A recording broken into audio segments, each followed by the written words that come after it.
Salam cerdas, Ibu, Bapak, Saudara-saudara yang saya hormati. Sesi membaca cuitan saya, Awalil Rizki, di platform X atau Twitter. Kali ini membacakan 5 cuitan yang saya tulis tanggal 18 dan 19 Agustus 2025.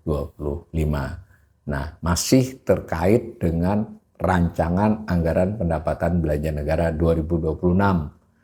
Nah, kali ini tetapi saya menganalisis antara rencana itu berarti bisa di APBN, bisa di APBN perubahan jika tahun tersebut ada APBN perubahan, kadang juga Perpres. Perpres ini fungsinya sama dengan APBN perubahan. Ya, ini agak dikenal sejak COVID ya, sebelumnya harus APBNP, sekarang perubahan bisa saja lewat Perpres. Ini kita nggak tahu kenapa DPR bersedia. Nah, cuitan pertama itu saya memperlihatkan pendapatan negara di APBN 2026 ini memang ditargetkan 3.147,7 triliun. Tentu belum ada realisasinya dan belum ada perakiraannya, orang dijalankan saja belum ya, karena nanti kalau diputuskan mulai dijalankan 1 Januari tahun depan. Nah, yang ada informasinya adalah 2025 yang sedang berjalan ini. Jadi ada rencananya di APBN, lalu ada perakiraan pemerintah namanya outlook, nanti akan mencapai berapa setahun. Ternyata pemerintah melihat ini tidak tercapai, bukan saya ya, outlooknya adalah dari pemerintah sendiri, meskipun belum pasti ya, nanti tunggu selesai. Kata pemerintah menyadari bahwa ini hanya akan nanti mencapai 95,35%, jadi tidak mencapai targetnya. Perhatikan di tahun 2024, 23, 22 itu dan 21, 22, 23, 24 ya, itu semua melampaui target lebih dari 100%, meskipun khusus tahun 2024 itu mepet 101%. Nah, yang 2021, 2022 dan terutama 2023 itu ada faktor target terlalu rendah, karena sebelumnya kan kelihatan itu target birunya terlalu rendah di 2021-2022 karena masih menganggap COVID ya, sehingga target pendapatannya masih rendah. Tapi di tahun 2023 dan 2024 sebagiannya itu terbantu oleh harga komoditas ya. Nah, kemudian di tahun 2025 ini mengapa targetnya diperkirakan tidak tercapai? Salah satu penyebabnya adalah APBNP-nya itu rendah. Biasanya itu perpajakan memang lebih sulit dicapai, tetapi PNBP suka melampaui. Kira-kira gitu, nanti di cuitan berikutnya kelihatan. Yang jelas di tahun 2026 ini apakah bisa mencapai atau tidak, ya kita masih lihat nanti. Itu kan naik targetnya dibandingkan 2025 outlook ya, yang outlooknya turun sudah. Jadi ini cukup realistis sebenarnya. Nah, tapi tetap perlu usaha keras. Nah, lalu yang bagian dari pendapatan tadi ada perpajakan kan. Pendapatan terdiri dari perpajakan dan penerimaan negara bukan pajak. Di sini saya gambarkan lagi data dari 2011 sampai 2026. Nah, perpajakan ini ditargetkan cukup tinggi ya, 2.692 triliun. Nah, sedangkan outlook realisasi di tahun yang sedang berjalan ini juga shortfall. Shortfall itu artinya tidak sampai 100%.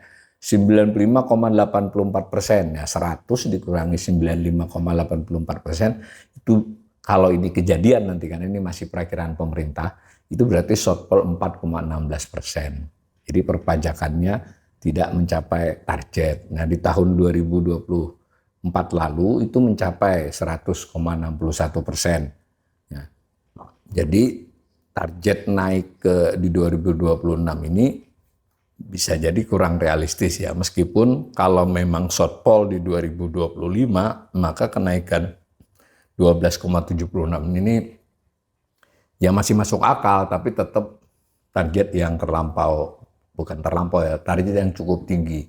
Lalu dengan demikian wajar saya sebagai ekonom, wah ini apakah indikasi pemerintah punya sesuatu rencana yang lain yang tidak biasa? Kita lihat nanti. Nah, sekaligus cuitan yang kedua ini memperlihatkan di masa-masa lalu memang target perpajakan ini jarang tercapai ya. Jarang tercapai di masa-masa yang lalu. Kemudian yang ketiga adalah cuitan tentang bagian dari pajak tadi. Nah, yang terbesar adalah pajak penghasilan. Tapi ini fokusnya, kalau di sesi sebelumnya saya baca cuitan, fokusnya adalah kenaikan atau pertumbuhan atau penurunan tiap tahun. Kalau ini fokusnya adalah realisasi dibandingkan dengan rencananya di APBN. Targetnya di APBN realisasinya berapa persen. Nah, 2026 otomatis masih dibicarakan dan tentu belum ada realisasi dan belum perakiraan realisasi. Nah, 2025 yang sudah berjalan ini, 6 bulan sudah ada angkanya satu semester, sehingga pemerintah memproyeksikan, ternyata menurut proyeksi pemerintah untuk pajak penghasilan ini shortfall-nya besar ya. Ini mungkin akan menjadi shortfall, kalau beneran terjadi sepertinya akan menjadi shortfall terbesar sepanjang sejarah APBN ya. Shortfall-nya lebih dari 10%, 13,03% atau tapi ada potensi ini mungkin tetap bisa ditingkatkan, tapi tetap shortfall, mungkin shortfall-nya saya duga sekitar 10%. Nah, maka ini kembali kepada masa-masa lalu. Dahulu memang pernah di bawah itu, pernah 77,84%. Jadi 86 ini termasuk adalah realisasi yang rendah di 2020 berjalan ini. Nah, karena itu target 2020 ini sebenarnya cukup realistis. Karena kalau dilihat angkanya itu setara. Jadi target 2026 ini setara dengan perakiraan realisasi 2025. Jadi pemerintah nggak berani naikin sebenarnya. Karena 2025 saja itu ada potensi tidak terrealisasi ya. Sehingga rencana masih tidak dinaikkan. Sehingga mungkin bisa dicapai meskipun tetap berat. Ingat, pajak penghasilan ini sangat elastis terhadap kondisi perekonomian. Dan pajak penghasilan mengindikasikan dinamika ekonomi, orang yang bekerja dapat honor, bayar pajak yang dipotong, pajak badan, pajak perorangan, dan seterusnya. Cuitan yang keempat adalah jenis pajak yang kedua yang besar juga, yaitu pajak pertambahan nilai dan pajak penjualan barang mewah ya, PPNBM.